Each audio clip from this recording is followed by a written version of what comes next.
અમારી ભેંસો જે કપાસિયા નથી ખાતી ને, એ કપાસિયા તેલમાં તમારા ઘરની રસોઈ બને છે. આ કપાસિયામાંથી તેલ નીકળતા ક્યારે તમે જોયું છે?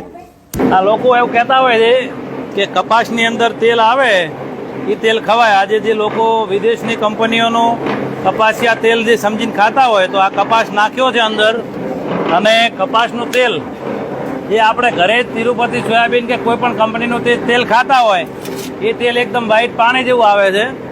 અને આ કપાસ જે કરે છે, જુઓ આ કલર બતાવે ભાઈ, આ કંકુ જેવો કલર.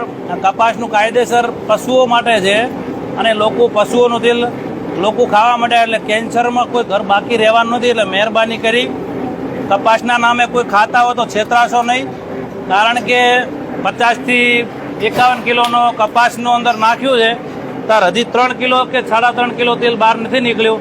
કપાસની અંદર 10% તેલ આવે છે, એટલે 20 કિલોની અંદર 2 કિલો તેલ નીકળતું હોય, તો આપણને જે 1500માં અને 1600માં જે કપાસિયાના નામે જે ડબ્બા વાપરતા હોય, તો એ બધું તમામ વિદેશથી, મલેશિયાથી પામ તેલ આવે છે.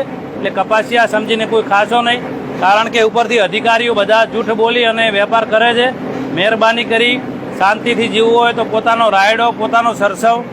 આ છે સરસવ. આ સરસવની અંદર 40% તેલ નીકળે છે, તો છતાંય 2800 રૂપિયામાં 15 કિલોનો ડબ્બો પડતો હોય, એના 1600 રૂપિયામાં કપાસિયાના નામે જે ઉલ્લુ બનાવતા હોય, તો હજી સાવચેતીથી જીવનમાં સુખી થવું હોય તો બદલાવ લાવી દેજો, નહીતર કેન્સરના ભરડામાં કોઈને બાકી રહેવાનું નથી. સરકારે ઉપરથી તમામ વેપારીઓને ભેળસેળ અને ભ્રષ્ટાચાર આપી દીધો છે. પોતાની રીતે સુખી થવું હોય તો કોઈનો વિશ્વાસ